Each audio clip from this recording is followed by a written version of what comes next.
우리 기독교에 5가지 큰 교리가 있습니다. 첫 번째는 성육신이고요. 두 번째는 예수 그리스도의 죽으심, 세 번째는 부활, 네 번째는 승천과 보좌 우편에 앉으심, 그리고 마지막 5번째는 예수 그리스도의 재림입니다. 오늘 우리가 함께 읽은 히브리서 2장 10절에서 16절까지의 말씀은 우리 기독교의 5가지 교리 가운데 첫 번째 성육신에 관한 교리입니다. 먼저 오늘 본문 말씀을 과연 이 말씀이 예수 그리스도의 성육신에 관한 말씀인가를 우리 잠시 함께 살펴볼 수 있기를 원합니다.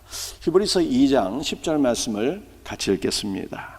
그러므로 만물이 그를 위하고 또한 그로 말미암은 이가 많은 아들들을 이끌어 영광에 들어가게 하시는 일에 그들의 구원의 창시자를 고난을 통하여 온전하게 하심이 합당하도다. 히브리서 2장 10절 말씀은 어려운 말씀입니다. 이 말씀 한 구절 이해하기 위해서 1시간 정도가 필요할 것 같습니다. 딱 한 가지만 말씀을 드리면 우리의 구원의 창시자 예수 그리스도께서 고난을 통하여 온전하게 되셨다 말씀하고 있습니다. 이 고난이라고 하는 것이 복수로 되어 있습니다. 이것은 예수 그리스도께서 육신을 입고 이 땅에 오셔서 많은 고난을 당하셨다는 뜻입니다. 하늘 영광을 버리시고 인간의 몸을 입고 이 땅에 탄생하신 예수 그리스도의 성육신 자체가 가장 큰 고난이에요. 그래서 히브리서 2장 10절은 성육신 하셔서 고난을 당하신 예수 그리스도에 관한 말씀입니다. 히브리서 2장 11절도 같이 한번 읽어보겠습니다. 거룩하게 하시는 이와 거룩하게 하심을 입은 자들이 다 한 근원에서 난지라. 그러므로 형제라 부르시기를 부끄러워하지 아니하시고. 거룩하게 하시는 분은 예수 그리스도이시고요, 거룩하게 함을 입은 자들은 우리 성도입니다. 그런데 거룩하게 하시는 이와 거룩하게 함을 입은 우리 성도들이 한 근원에서 났다, 형제다, 이렇게 말씀을 하고 있는 것입니다. 이것은 우리 예수 그리스도와 성도 간에 이 공통 분모가 있다는 것이죠. 예수님과 우리가 함께 소유하고 있는 그 공통 분모란 과연 무엇입니까? 그것은 바로 거룩하게 하시는 예수 그리스도께서 인간의 몸을 입고 우리와 동일한 인간이 되신 것이에요. 그래서 히브리서 2장 11절도 예수 그리스도의 성육신을 우리들에게 말씀하고 있습니다. 성육신하신 우리 예수 그리스도, 그분은 어떤 분이십니까? 빌립보서 2장 6절 말씀을 보면 그는 하나님의 근본 본체시나 이렇게 말씀하고 있어요. 우리 예수 그리스도는 성부 하나님과 동일 본질이라는 뜻이에요. 성부 하나님과 동일하신 분이라는 뜻입니다. 또 요한복음 1장 14절 말씀을 보게 되면 말씀의 육신에 대해 우리 가운데 거하심에 우리가 그의 영광을 보니 아버지의 독생자의 영광이요 은혜와 진리가 충만하더라 말씀하고 계십니다. 우리 예수님은 말씀이신 하나님이세요. 또한 우리 예수님은 아버지의 독생자예요. 독생자라고 하는 것은 아버지의 모든 재산을 상속받으신 아버지의 100%라는 뜻이에요. 아버지의 100%를 다 소유하신 분, 그분은 곧 하나님이신 것입니다. 그런데 이렇게 말씀이신 하나님, 독생자, 성자 예수 그리스도께서 빌립보서 2장 7절 말씀을 보면 오히려 자기를 비워 종의 형체를 가지사 사람들과 같이 되셨고 제2위 하나님이신 예수 그리스도께서 우리와 동일한 인간이 되셨다, 이렇게 말씀을 하고 있습니다. 우리 히브리서 2장 14절도 한번 같이 읽어볼까요? 자녀들은 혈과 육에 속하였음에 그도 또한 같은 모양으로 혈과 육을 함께 지니심은 죽음을 통하여 죽음의 세력을 잡은 자 곧 마귀를 멸하시며. 영이신 예수 그리스도께서 우리와 동일하게 혈과 육을 가지셨다는 것은 볼 수 있고 만질 수 있는 인간의 몸을 가지셨다라고 하는 뜻입니다.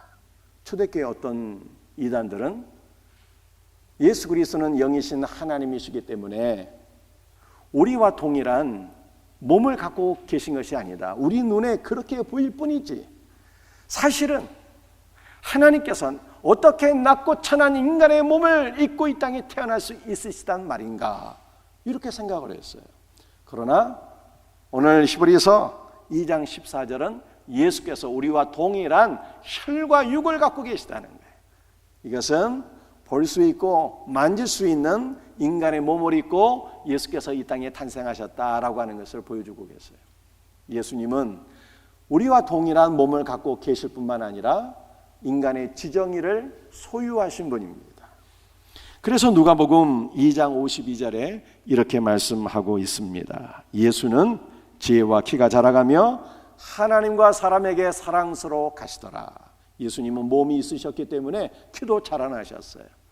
그리고 예수님은 우리와 동일한 지정의를 소유하고 계셨습니다. 그래서 예수님은 지혜와 지식이 자라가셨어요. 또 마가복음 14장 34절 말씀을 함께 읽어볼까요? 말씀하시되 내 마음이 심히 고민하여 죽게 되었으니 너희는 여기 머물러 깨어 있으라 하시고, 우리 예수님은 십자가를 지시기 전에 그 마음이 심히 고민하여 죽게 되셨습니다. 우리 예수님의 마음이 고통스러웠다는 뜻이에요. 이것은 우리 예수께서 우리와 동일한 감성을 지니신 분임을 보여주고 있습니다. 빌립보서 2장 8절 말씀, 사람의 모양으로 나타나사 자기를 낮추시고 죽기까지 복종하셨으니 곧 십자가에 죽으심이라.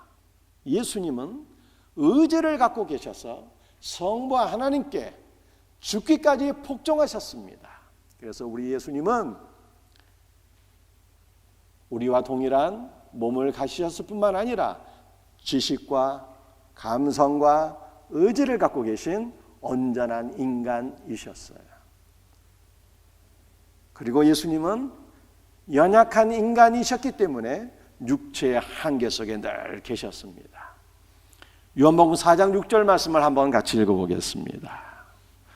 예수께서 길 가시다가 피곤하여 우물 곁에 그대로 앉으시니 때가 6시쯤 되었더라. 예수님은 오랜 행로에 피곤하고 지치셨어요. 갈증을 느끼셨고 배가 고프셨고 이렇게 육체의 한계 속에 거하신 주님이셨습니다. 그러나 단 한 가지 우리와 다른 것이 있으셨는데 히브리서 4장 15절 말씀을 보게 되면 죄는 없으시니라 이렇게 말씀하고 있습니다. 히브리서 4장 15절 말씀 한번 같이 읽어볼까요? 시작. 모든 일에 우리와 똑같이 시험을 받으신 이로되 죄는 없으시니라. 죄는 없으셨지만 인간의 몸을 갖고 계셨고 우리와 동일한 지정의를 소유하셨고 육체의 연약한 모든 한계를 다 경험하신 분이 바로 우리 예수님이에요. 자, 그렇다면 우리 예수님께서 성육신하신 이유가 무엇일까요? 첫 번째, 우리를 거룩하게 하시기 위함이었어요. 히브리서 2장 11절 말씀을 같이 읽도록 합니다. 거룩하게 하시는 이와 거룩하게 하심을 입은 자들이 다 한 근원에서 난지라. 거룩하게 하시는 분은 바로 예수님이신데 우리 예수님께서 날마다 우리를 거룩하게 하세요. 거룩하게 함을 입은 자들은 우리 성도들인데 우리는 주 예수의 은혜로 말미암아 날마다 거룩해지는 거예요. 자, 그런데 예수님께서 우리를 거룩하게 하시는데 날마다 거룩하게 한다는 것은요, 칭의를 의미하는 것이 아니라 성화를 의미하는 것입니다. 예수님께서 우리를 날마다 거룩하게 하시는데 무엇을 통해서 우리를 거룩하게 하실까요? 그것은 바로 예수 그리스도의 피예요. 성경 말씀 히브리서 13장 12절을 같이 읽겠습니다. 그러므로 예수도 자기 피로써 백성을 거룩하게 하려고 성문 밖에서 고난을 받으셨느니라. 우리 예수님은 온 우주 만물을 창조하신 창조주 하나님이십니다.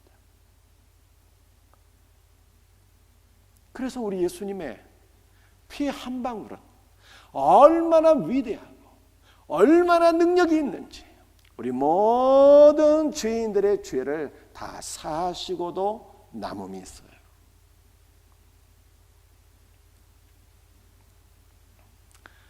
우리 예수님은 그 능력의 보혈로서 지금도 우리를 깨끗하고 거룩하게 하시는 분입니다.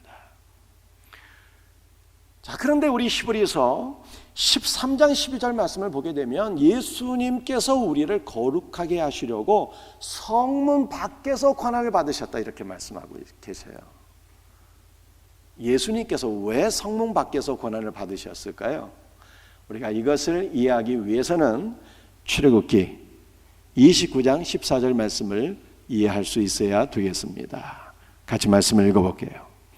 그 수소에 고기와 가죽과 똥을 진 밖에서 불사르라. 이는 속죄제니라. 여러분들 구약시대 때는 하나님께 제사를 드리는데 많은 제사의 종류가 있었습니다. 번제도 있었고요, 속죄제, 속건제, 화목제, 소제 등 이 5가지 종류의 제사가 있었어요. 그런데 이 출애굽기 29장 14절 말씀은 속죄제에 관한 말씀입니다. 여러분들, 속죄제가 어떤 것입니까? 죄를 지은 사람이 하나님 앞에 죄를 사함받기 위해서 송아지 한 마리를 끌고 오게 되었습니다.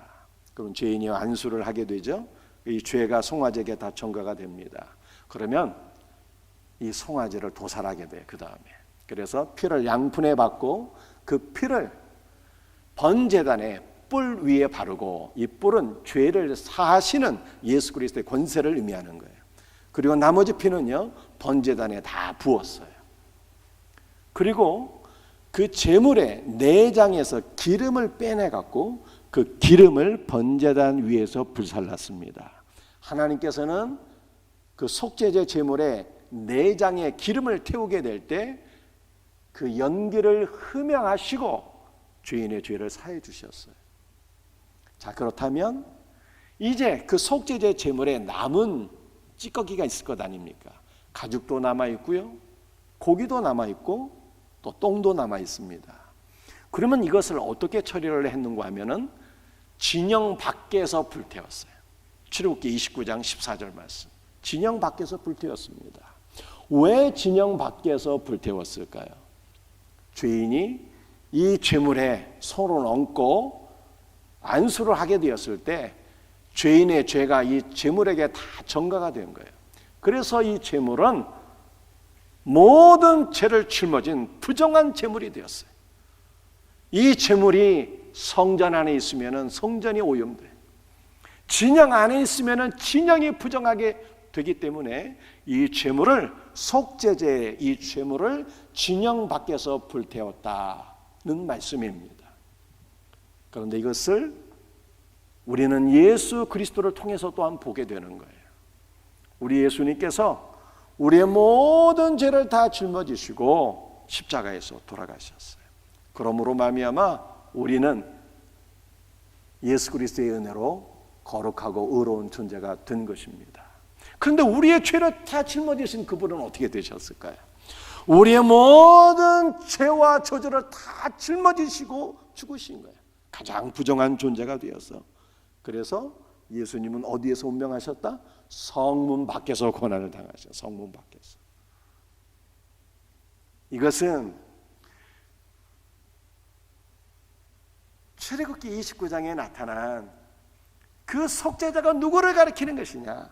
바로 예수 그리스도를 가리키는 것임을 보여주고 있고, 우리의 모든 죄는 예수 그리스도에 의해서 사함받게 된다라고 하는 것을 보여주는 것입니다. 지금도 우리 예수 그리스도는 보혈의 능력으로 우리를 거룩하게 하시는 분이에요. 여러분들이 말씀을 들을 때 우리 예수님은 말씀이신 하나님이시잖아요. 말씀을 들을 때 예수 그리스도의 보혈의 능력이 여러분들에게 임하여서 주님의 보혈로서 우리는 정결함을 받게 되는 것입니다. 사랑하는 성도들이요, 여러분들이 한 주간 세상에서 어떠한 삶을 사셨습니까? 어떠한 죄를 지었을지라도 주님께서 지금도 나를 십자가에 흘리신 그 물과 피로써 나를 정결하게 하셨고 지금도 나를 거룩하게 하시는 분이신 것을 믿으셔야 돼요. 이것이 바로 믿음이에요. 우리 주님의 보혈은 얼마나 능력이 있는지, 이 땅의 모든 죄인들의 죄를 다 사하고도 남음이 있어요. 우리 주님의 피 한 방울이. 따라서 만약 우리가 과연 내 죄도 주님께서 용서해 주셨을까, 이렇게 의심하고 불신한다면 이것은 예수 그리스도의 보혈의 능력을 무시하는 거예요. 사랑하는 성도들이요, 주님께서 지금도 흐르는 피로써 내 모든 죄를 사하시고 거룩하게 하심을 믿으셔야 돼요. 그러면 우리 아버지 하나님께서 판단해 주세요. 어떻게 판단해 주실까요? 나는 모든 죄를 사함받은 나의 거룩한 아들이고 딸이다, 이렇게 인정해 주시는 거예요. 이 놀라운 은혜를 누리며 살 수 있는 우리 성도들이 되시기를 주님의 이름으로 축복합니다. 두 번째, 성육신하신 이유 두 번째, 우리를 그리스도의 형제가 되게 하시려고 우리 예수님은 성육신하셨어요. 히브리서 2장 11절 말씀을 같이 읽어보겠습니다. 거룩하게 하시는 이와 거룩하게 하심을 입은 자들이 다 한 군안에서 난지라. 그러므로 형제라 부르시기를 부끄러워하지 아니하시고. 우리 예수님께서는 우리를 거룩하게 하셨을 뿐만 아니라 우리를 형제 삼아 주셨어요. 여러분들, 우리가 그리스도의 형제가 되었다는 것은 무슨 뜻일까요? 우리 예수님은 유일하신 아들이신데요, 독생자시잖아요.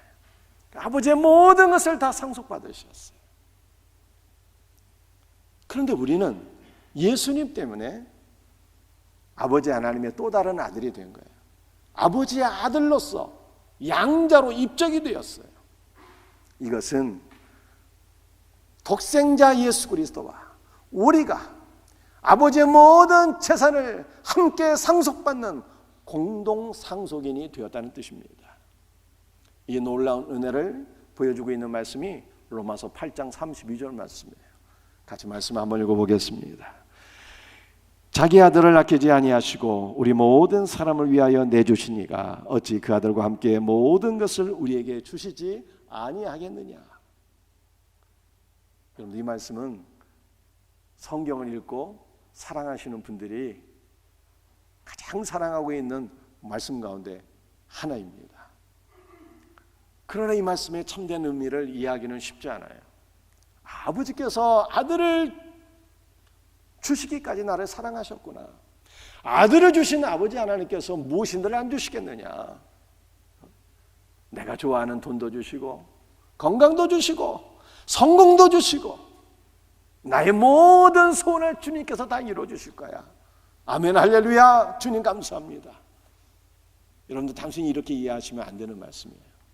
물론 우리 하나님께서 우리를 사랑하시는 좋은 하나님이어서 우리를 영육간에 복되게 하시는 분입니다. 그러나 이 말씀은 단순히 그런 말씀이 아니에요. 아버지께 아들이 한 분 계시잖아요. 그 아들이 아버지의 모든 번제를 다 상속받으셨어요. 여러분, 우리 아버지 하나님은 어떤 분이십니까? 스스로 존재하시는, 나는 스스로 있는 자녀라 말씀하셨어요. 스스로 존재하시는 생명 그 자체. 우리 아버지 하나님께서는 영원 전부터 영원까지 존재하시는 영원하신 생명 그 자체. 그런데 우리 예수 그리스도께서는 아버지의 신적 본질을 100% 상속받으셨어요. 그래서 아들을 본 자는요, 아버지를 본 것이고요, 아들은 아버지와 하나인 것입니다. 주님께서 그렇게 말씀하셨어요. 또한 독생하신 성자 예수 그리스도는요, 아버지의 지혜와 지식과 능력과 권능과 권세와 모든 것을 다 소유하신 분이에요. 그런데 이 아들을 아버지께서 우리에게 주셨다는 거예요. 이것은 아들과 함께 아들 안에 있는 모든 것을 우리가 상속받게 하셨다는 뜻입니다. 여러분들, 구원은 우리가 지옥의 불목 가운데서 간신히 구원을 받는 게 아니에요. 예수 그리스도를 믿고 주와 더불어 연합되어서 예수 그리스도 안에 있는 모든 풍성한 은혜와 생명을 다 상속받게 되는 거예요. 모든 것을 다 상속받게 하시려고 예수께서 우리를 형제로 삼아주셨어요. 할렐루야. 모든 것을 상속받게 된 우리를 우리 주님께서는요, 자랑스러운 형제로 여겨주셨어요. 예수님이 우리를 자랑스러운 형제로 여기신다면 우리도 예수님을 어떻게 여기며 살아야 되는 것입니까? 예수 그리스도를 자랑하며 살아야 돼요. 로마서 1장 30절 말씀을 한번 같이 읽어보겠습니다. 비방하는 자요, 하나님께서 미워하시는 자요, 능욕하시는 자요, 교만한 자요, 자랑하는 자요, 악을 도모하는 자요, 부모를 거역하는 자요. 여러분들, 로마서 1장 30절은 예수 그리스도가 없는 자를 보여주고 있는 거예요. 그러니까 예수 그리스도가 없는 자는 어떠한 삶을 살게 됩니까? 자랑하게 된대요. 뭘 자랑할까요? 예수님이 없으니까 세상의 것을 자꾸만 자랑하는 거예요. 세상의 물질과 세상의 권력과 세상의 지위와 내가 얼마나 높고 위대하고 대단한 사람인지 자신을 자랑하며 살게 되는 것입니다. 예수님이 없는 자의 삶이. 그러나 예수 안에 있는 자는 무엇을 자랑하게 될까요? 히브리서 12장 12절 말씀을 함께 같이 읽겠습니다. 이르시되 내가 주의 이름을 내 형제들에게 선포하고 내가 주를 교회 중에서 찬송하리라 하셨으며. 여러분들, 주님의 이름을 선포한다는 것은 우리 예수님께서 얼마나 위대하신 분이신지 예수 그리스도의 위대하심을 자랑하고 선포하고 찬양하며 그를 증거한다는 뜻입니다. 여러분들, 주님을 자랑하는 것은요, 아무나 못하는 일이에요. 주님을 자랑하는 것은 주님 안에 속한 자만 자랑할 수 있는 것입니다. 예수 그리스도로 충만한 자만 주님께서 나에게 베풀어 주신 그 충만한 은혜와 생명을 자랑하는 거예요. 무엇보다도 로마서 10장 10절을 보게 되면 우리 예수 그리스도를 자랑하는 것이 얼마나 중요한 일인가를 우리들에게 말씀하고 계세요. 같이 한번 읽어보겠습니다. 로마서 10장 10절. 사람이 마음으로 믿어 의에 이르고 입으로 시인하여 구원에 이르느니라. 입으로 시인한다는 것은 선포한다는 것이고 고백한다는 것이고 찬양한다는 거예요. 누구를 고백하고 찬양하는 것입니까? 나를 형제 삼아주시고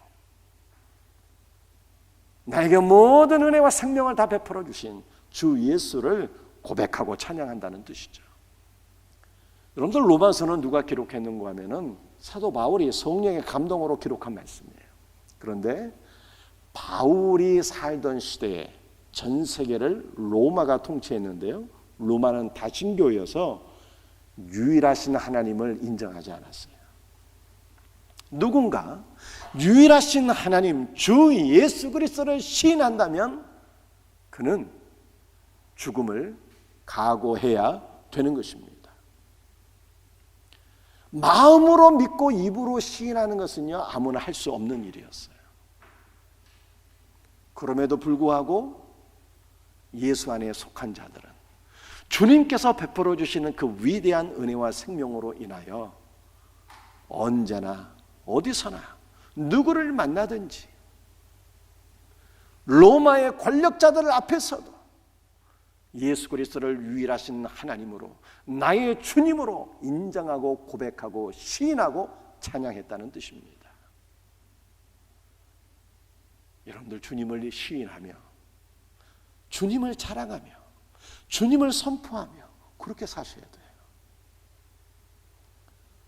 왜냐하면 주님께서 우리를 자랑스러워 하시잖아요. 너는 나의 자랑스러운 형제라. 주님께서 그렇게 말씀하시는데 우리가 어찌 주님을 부끄러워하겠습니까? 우리는 지금 코로나 시대에 살고 있어요. 세상에 많은 사람들이 교회를 기독교로 폄하하고 있습니다. 교회 다니는 것이 부끄러운 시절이 되었어요. 그럼에도 불구하고 여러분들 예수 믿는 성도는요, 누구를 자랑해야 되는 것입니까? 나를 자랑스러운 형제 삼아주신 예수 그리스도를 자랑하는 자, 예수 그리스도께서 나의 유일하신 주님이고 하나님인 것을 시인하고 고백하며 살아야 되는 것입니다. 이와 같은 은혜가 있기를 주님의 이름으로 축복합니다. 예수님께서 성육신하신 세 번째 이유, 사탄의 권세를 멸하시기 위함이었어요. 히브리서 2장 14절 말씀을 같이 읽겠습니다. 자녀들은 혈과 육에 속하였음에 그도 또한 같은 모양으로 혈과 육을 함께 지니심은 죽음을 통하여 죽음의 세력을 잡은 자 곧 마귀를 멸하시며. 우주 만물을 창조하시는 하나님께서 낮고 낮은 이 땅에 오셨어요. 모든 천사들의 경배를 받기에 합당하신 주님께서 인간의 몸을 입으시고 천사보다 잠시 못한 존재가 되셨어요. 빛 가운데 거하시는 영광의 주님께서 혈과 육을 지닌 인간이 되셨습니다. 이것은 너무나도 놀라운 사건이었어요. 그래서 인류 역사가 근본적으로 뒤바뀌는 역사가 일어나게 되었습니다. 우리는 인류의 역사를 연대를 계산할 때 창조된 그 날로부터 연대를 계산하는 것이 아니라 예수 그리스도의 성육신이 너무나도 놀라운 사건이어서 예수 그리스도를 중심으로 해서 예수께서 탄생하시는 바로 그날부터 인류의 역사를 계산하게 되었어요. 인류의 역사는 예수 그리스도의 성육신이 중심이 되어서 주전과 주후로 나뉘어지게 된 거예요. 예수 그리스도의 성육신으로 온 세상이 변화되었다는 뜻입니다. 그리고 그분은 우리의 운명도 바꿔주셨어요. 예수 그리스도의 성육신은 너무나도 엄청난 사건이었는데 이것은 죽음의 세력을 잡은 자 마귀를 멸하신 사건이었다, 이렇게 말씀하고 있습니다. 구약성경 사무엘상 2장 6절 말씀을 보게 되면 여호와는 죽이기도 하시고 살리기도 하시며 수월에 내리기도 하시고 거기서 올리기도 하시는도다 말씀하고 계세요. 여호와 하나님께서 우리의 생사 화복을 주관하시는 분입니다. 그렇다면 마귀가 죽음의 세력을 잡은 자다라고 하는 것은 무슨 뜻일까요? 신약성경 에베소서 2장 1절 말씀을 함께 읽겠습니다. 그는 허물과 죄로 죽었던 너희를 살리셨도다. 그는 예수님을 가리키는 것입니다. 허물은 원죄를 가리키는 것이고요, 죄는 자범죄를 뜻하는 것입니다. 원죄가 무엇입니까? 예수 그리스도를 불신하고 부정하며 자기를 주장하는 것이 바로 원죄예요. 이 원죄로 인해서 삶 중에 사망이 오게 되었습니다. 육신의 사망이고 영적인 사망이며 그리고 영원한 사망, 곧 지옥 불못에 떨어지는 것입니다. 마귀는 인간으로 하여금 예수 그리스도를 불신하고 부정하며 영원한 사망, 곧 지옥으로 인도하는 존재이기에 이러한 차원에서 마귀가 죽음의 세력을 잡은 자다, 이렇게 표현할 수 있습니다. 그런데 예수 그리스도의 성육신과 죽음은 죽음의 세력을 잡은 자, 사단의 권세를 멸한 사건이었어요. 예수 그리스도께서 사단의 권세를 멸하셨다는 것은 마귀의 존재 그 자체를 없애셨다는 뜻이 아닙니다. 마귀의 힘과 권세를 아무것도 아닌 것으로 만드셨다는 뜻이에요. 교회의 머리 되신 예수 그리스도께서 사단의 권세를 멸하셨기 때문에 마귀는 더 이상 성도 가운데 어느 한 명도 이길 수가 없습니다. 예수께서 사탄의 권세를 멸하셨기 때문에 오히려 성도는 마귀를 대적하여 이기고 승리하는 존재가 된 것을 믿으시기를 바랍니다. 성도는요, 더 이상 원수 마귀에 끌려서 예수 그리스도를 불신하고 부정하며 예수 그리스도를 멀리하며 마침내는 지옥에 떨어지는 그러한 존재가 아니에요. 우리 예수님께서 우리의 운명을 바꿔주셨어요. 사탄의 권세를 멸하셨기 때문에 이제 우리는 주님을 선택하게 되었어요. 주님의 은혜로. 주님께서 우리를 선택해 주셨지만 주님의 은혜로 우리도 주님을 선택하게 되었다니까요. 주님을 사랑하게 되었고 주님을 의지하게 되었고 주님을 신뢰하게 되었고 날마다 주님을 더 가까이 하게 되었어요. 그리고 주님의 은혜로 우리는 기쁨으로 순종하고 복종하는 자가 된 것입니다. 그래서 야고보서 4장 7절에 이렇게 말씀하고 있어요. 그런즉 너희는 하나님께 복종할지어다. 마귀를 대적하라. 그리하면 너희를 피하리라.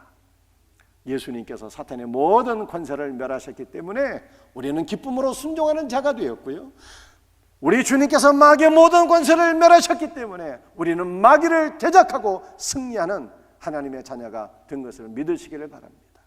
이 믿음으로 승리하는 복된 성도들이 되시기를 주 예수의 이름으로 축복합니다.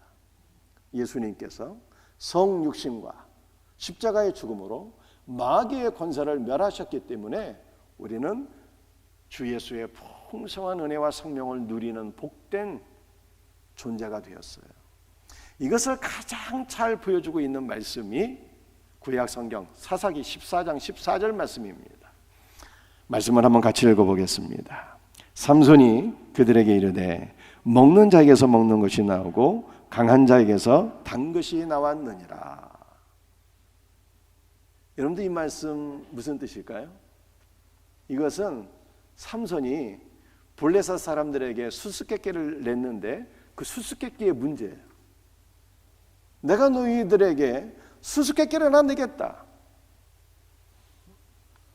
그 수수께끼의 내용이 먹는 자에게서 먹는 것이 나왔고 강한 자에게서 탄 것이 나왔는데 이것이 무슨 뜻이냐 물어본 거예요. 그런데 블레셋 사람들 가운데 삼손이 낸 수수께끼를 단 한 명도 푼 자가 없었습니다. 과연 사사기 14장 14절의 말씀은 무슨 뜻일까요? 삼손이 블레셋 여인 한 명을 사랑해서 결혼하게 되었습니다. 자기 아내를 만나러 가는 길에 어린 사자를 하나 만나서 그 사자를 죽이게 되었어요. 그리고 나중에 다시 보니까 그 사자의 몸에서 단 것, 즉 꿀이 나오게 되었습니다. 그래서 이것을 가지고 수수께끼를 낸 거예요.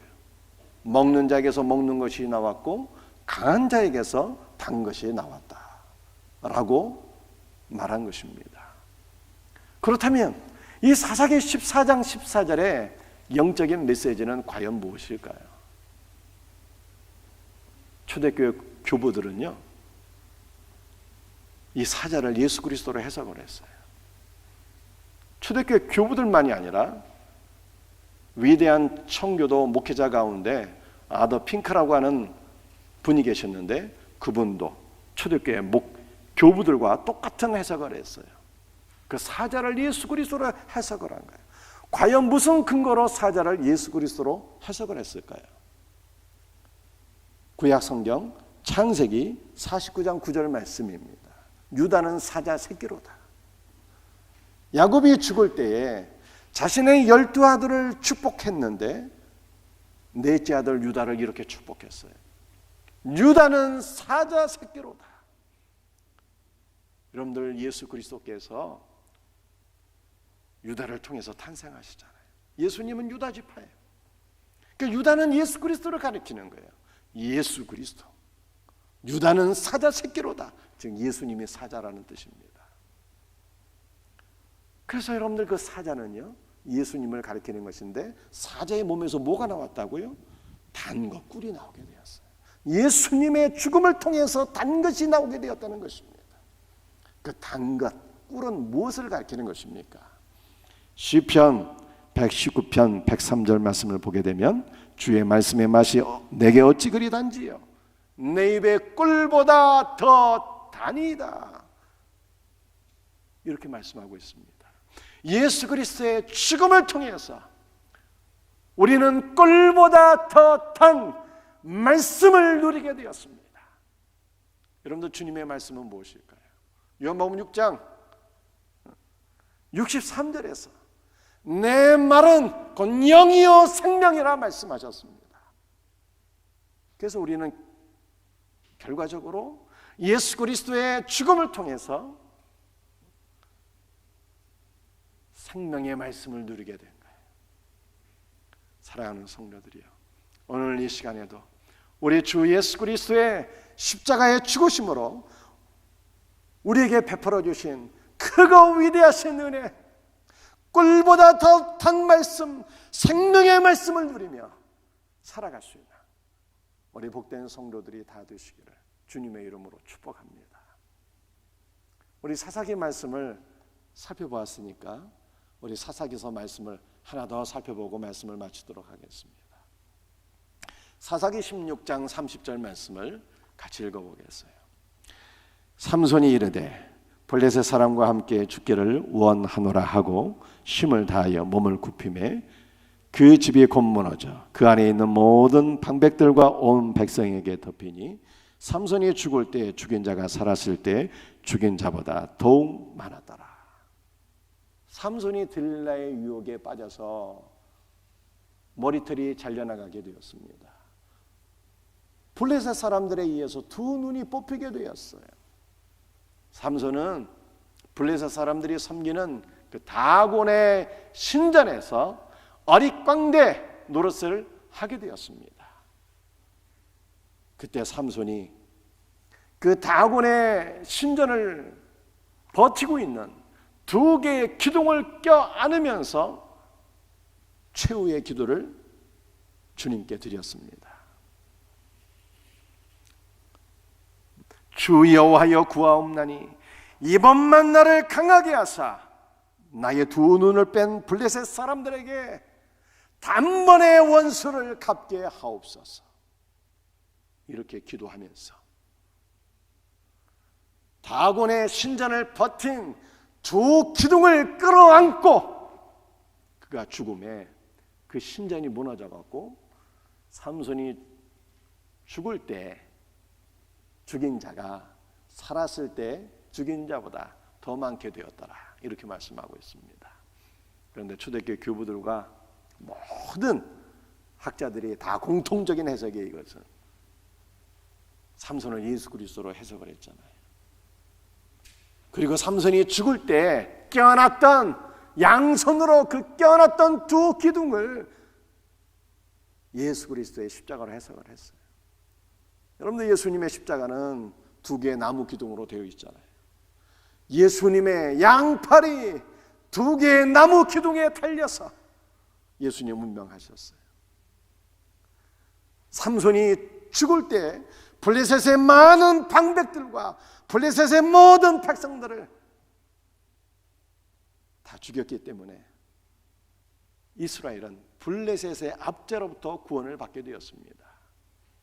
우리 예수 그리스도께서 십자가에서 두 개의 나무 기둥에서 양손에 못이 박히며 발에 못이 박히며 머리에 가시면류관을 쓰시고 양억 옆구리에 창으로 찔리시며 그렇게 운명하시게 되었을 때 사탄의 관세가 멸망을 당하게 되었고 우리는 예수 그리스도의 풍성한 은혜와 생명을 누리게 된 것입니다.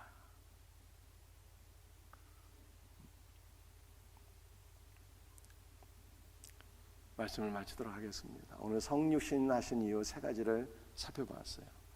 첫 번째, 거룩하게 하시오. 지금도 우리 주님 우리의 모든 죄를 다 사시고 거룩하게 하시는 분이에요.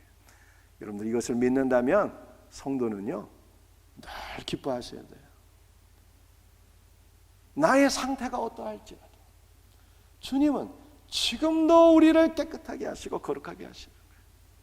우리 주님께서 용서하지 못할 죄가 없고 주님 앞에 용서받지 못할 죄인이 없는 거예요. 여러분들 이것을 내가 정말 믿는다면 주님께서 지금도 나를 거룩하게 하시는 것을 내가 믿는다면 얼마나 감사합니까? 우리는 어떠한 상황 속에서도 기뻐하고 감사하셔야 돼요. 이 기쁨이 저와 여러분에게 충만하기를 주 예수의 이름으로 축복합니다. 성육신 하신 이유 두 번째, 우리를 형제 삼아 주시라고 아버지의 공동 상속자로 세워주시고 나를 자랑스럽게 여기시니 우리도 주님을 자랑스러워해야 돼요. 믿음 안에 속한 자는, 예수 안에 속한 자는, 생명 안에 속한 자는요 예수 그리스도를 시인하며 자랑하는 자입니다.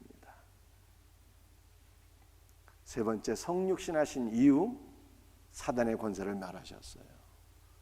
그래서 우리는 더 이상 사단에게 끌려다니는 존재가 아닙니다. 승리하는 자예요. 여러분들 이것을 믿음으로 적용하셔야 돼요. 사단의 권세가 멸망당했기 때문에 우리는 예수 그리스도 안에서 은혜와 생명을 누리게 된 것입니다. 이 믿음으로 살아가는 우리 성도들이 되시기를 예수 그리스도의 이름으로 축복합니다. 다 같이 일어나셔서